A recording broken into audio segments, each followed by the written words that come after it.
Hello YouTubers, this is the Noobifier. Before I started making YouTube content for Star Citizen, I was and I still consider myself a car guy. My love for cars exploded in 2002 when I bought a brand new car with the desire to void every warranty it had.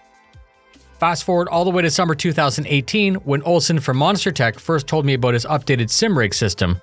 I immediately saw the potential, not only as a flight sim, but as a VR sim rig for road racing. I saved all my pennies knowing that in the near future I'd be investing a little bit into hardware. I was extremely lucky that an org mate offered to sell his mint condition Vive, and the studio construction by this time was done, so there was a proper and worthy place for it. Welcome to my overview and review of the Fanatec Club Sport version 2.5 base and Club Sport version 3.0 pedals. When I started researching for a wheel set, it became very clear that Thrustmaster makes a good rim. We all acknowledge that their T16000M joystick is that sweet spot for performance and value, especially if you can catch it at $40 on Amazon. It seems to be the same thing for steering wheels. Thrustmaster is where most people start, and for good reason. Their reviews are generally very positive, however if you go up in price range, those reviews usually state that the higher cost isn't wasted on a diminishing return. I generalize, but most reviews go something like this.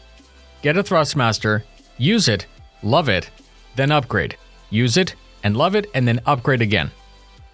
Based on those videos, I finally decided to skip and start with Fanatec. Fanatec is a German company who've been making sim gear for years. I'll start with the basic parts, what they do, and what makes them special. Force feedback aims to simulate what you feel driving for real. All cars feel different.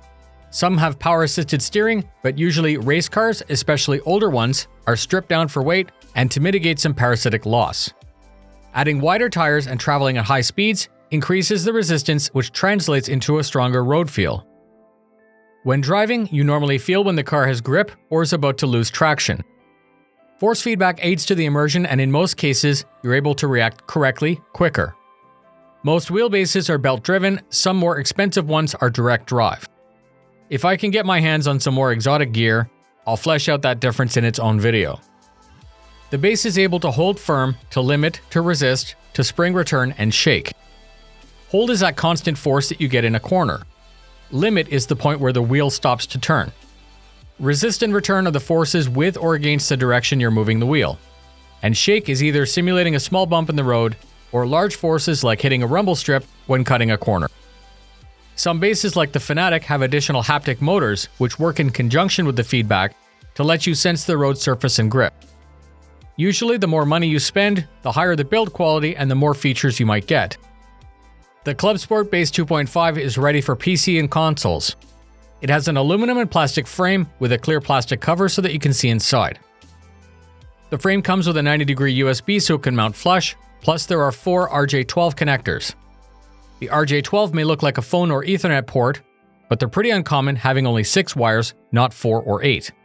You don't have to, but I used a wire crimper to custom size the wire to the exact length. It was no different than making a normal Ethernet wire. The 4 RJ12 ports on the base each have a function. Data connects to external shift lights, pedal connects to the hub within the pedal assembly, shifter 1 is for H-pattern style, and shifter 2 is for sequential style. The base comes with an angled plate, but for mounting to the MonsterTech wheel mounting kit, this was removed and the 3 included screws are used. The wheel can be changed on the fly with a quick release. I chose a Formula 1 style wheel, but now I'm also looking for a round rim because I would like to drift or rally. The wheel is bulletproof and solid. The buttons have a great click, the shifter paddles are adjustable, and the built-in display can be used for tuning or show you telemetry. The last piece of this set are the pedals. These are a work of art. Reviews do say that inverted hung are better, and I hope to review those for you in the future. The clutch has a hump and a friction threshold just like a car, the brake has a progressive adjustable resistance, and the gas pedal is light. The gas and brake pedal each have their own haptic transducer. These are meant to further convey to you when you're at your grip limit. When it's all dialed in and set correctly, it's very easy to lose yourself in the simulation. After a short time, I forgot that I'm in my basement. After a short time, I'm alone on my own personal track in a legendary car. So the quality and the performance are there. I've logged so much time driving different cars on different tracks, and I'm convinced that all the extra costs for the Fanatec gear has and will continue to add to my enjoyment. Based on the feeling that I get from the wheel and pedals, I can recover from a skid sooner, and I can feel exactly when I'm at the grip limit for the situation. I do feel that I'm missing out on drift and rally, but that's simple to fix. All I need to do is buy a round rim. Like most tech, the value needs to be evaluated against how much you plan to use the gear and how much it adds to your enjoyment. I paid for this set out of pocket, and I'm happy I did. I'm convinced that I would have been just as happy starting out with Thrustmaster, but I chose to start with Fanatec based on the reputation.